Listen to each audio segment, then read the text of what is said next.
Oh, hello, viewer. How are you doing? Welcome to Full Record Jacket with Phil and Ben. And we are here for another discussion. Or Ben may be here for another, whatever that. What is that? Iced coffee, and I've just managed.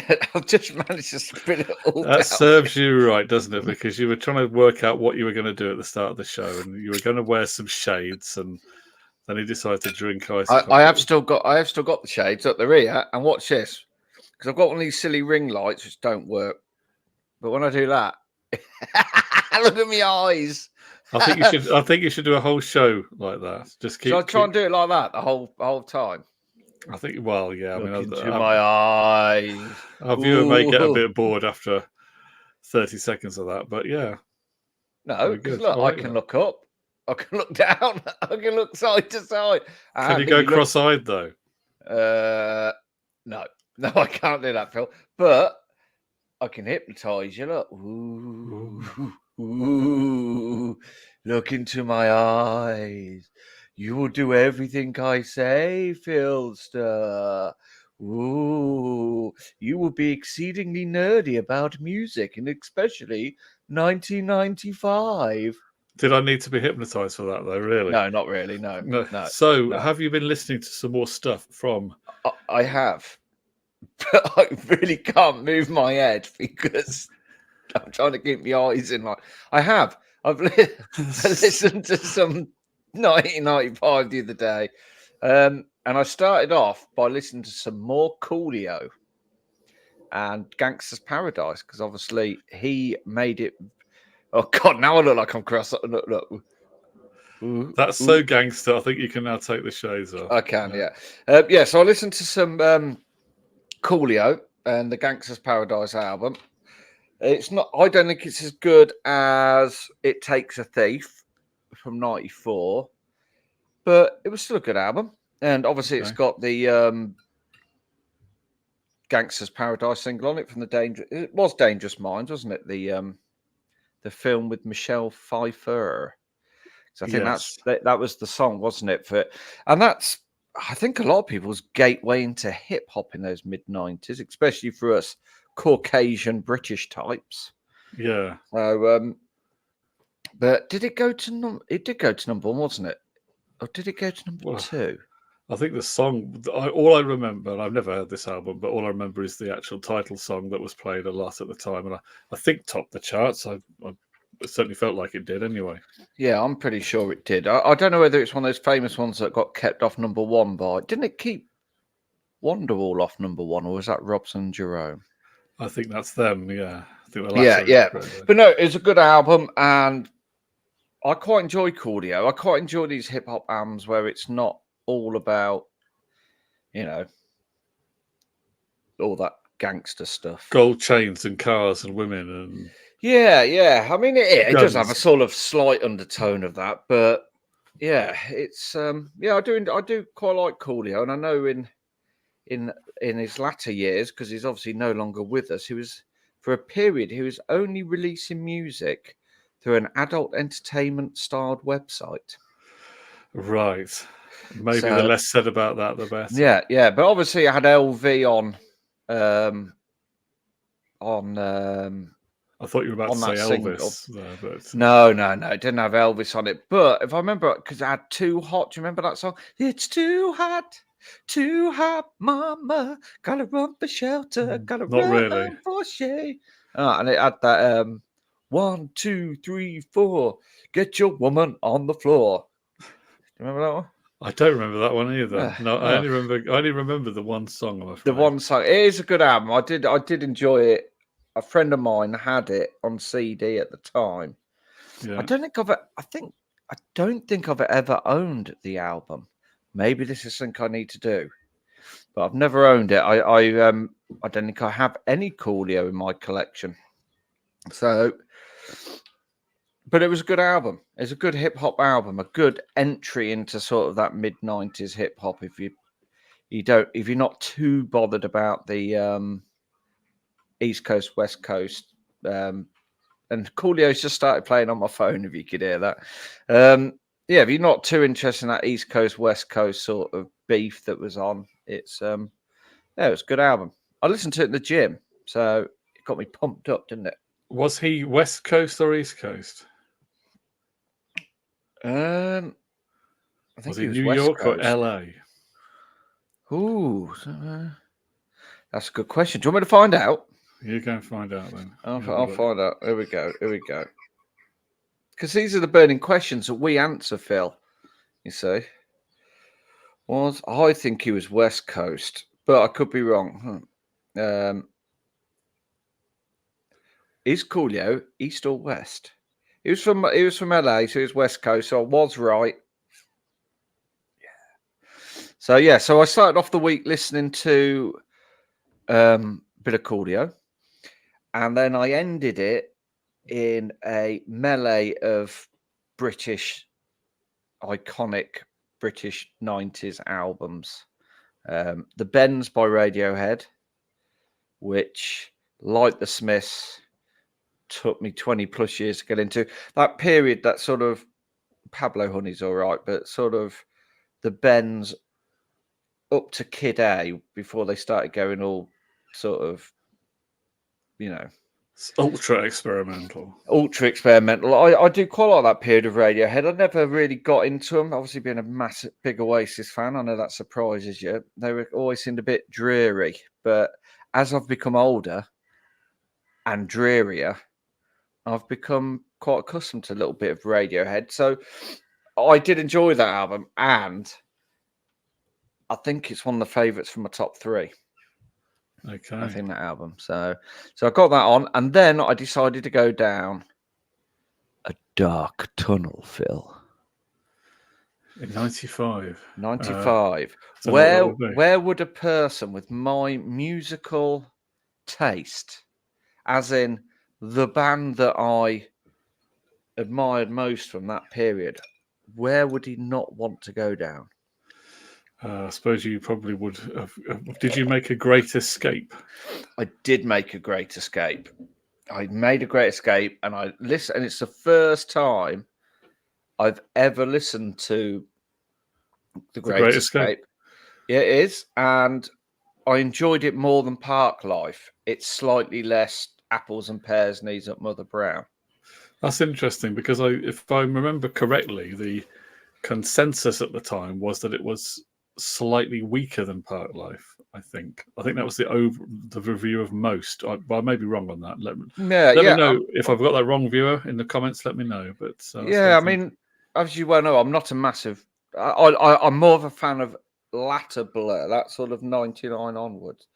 But I actually quite enjoyed. I mean, I really like the Universal. I think Charmless Man and Stereotypes. Yeah, that is good. Charmless Man. Did you think of Cars?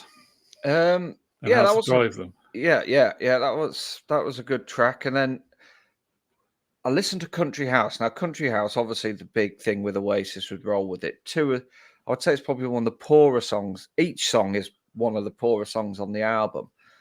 But it was the first time I'd listened to it through headphones, and you can sort of hear what's going on in the background. And once I'd finished listening to it, I kind of thought, do you know what? It's actually quite a clever lyrical, it's better than what I thought it was. It's not quite as throwaway a track, Country House, as may have put it down as before. Dare I say, is it better than Roll With It? No. But yeah, I mean, it's interesting. It's weird, isn't it? You've heard these records on the radio at the time. We all know that song, Country House. We heard it in pubs and wherever. But probably a lot of us have never listened to it on headphones. No. And then when you do, you get a different experience. Yeah. I was out walking because I go out to a 4 or 5 mile walk, and I listened to this album on that walk, and I could listen to the album. I probably wouldn't listen to it on repeat, but I enjoyed. I think Top Man, Fade Away. But the songs I did already know, like Stereotypes, Country House, Charmless Man, the Universal, I got a better understanding of them listening through my headphones. And you forget how, I will say about going back to Country House, it's certainly more of it's more complex a song musically than Roll With It.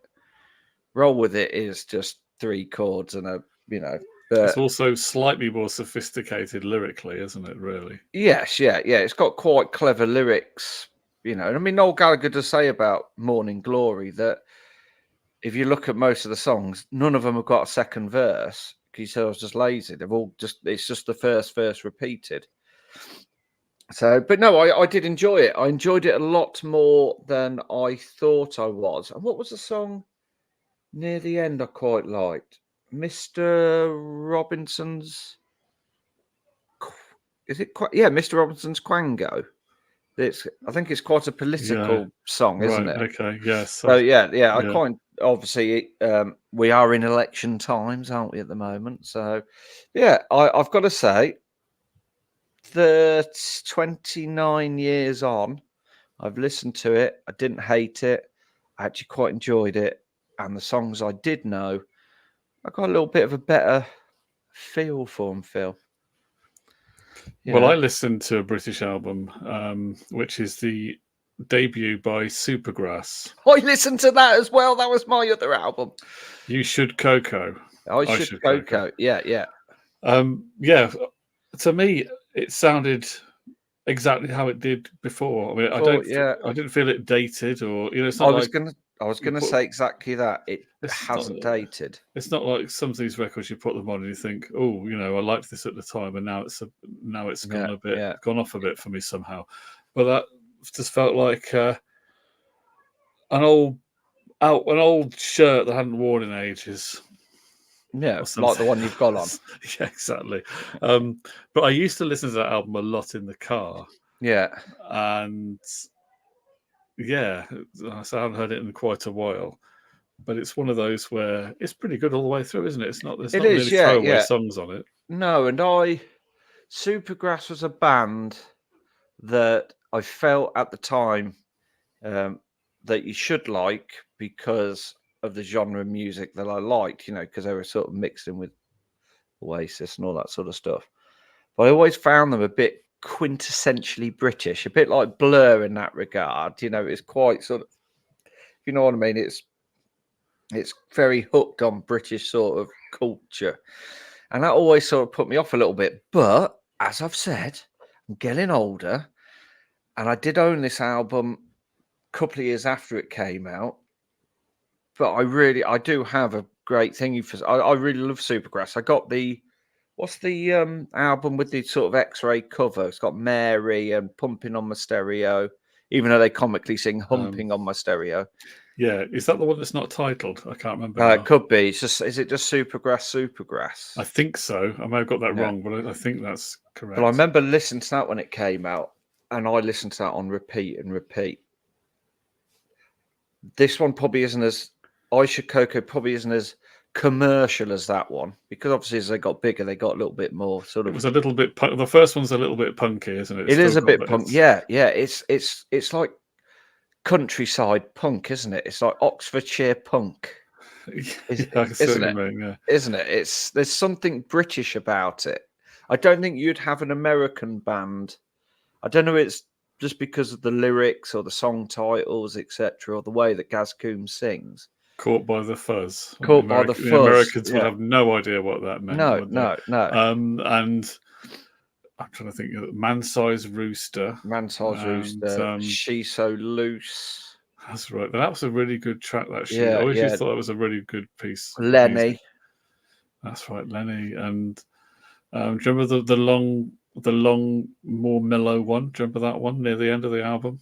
Goes on. Is that We're Not Supposed To? Or Time? I'm not thinking of that one. There's Time. Yeah, there's Time. That's the sort of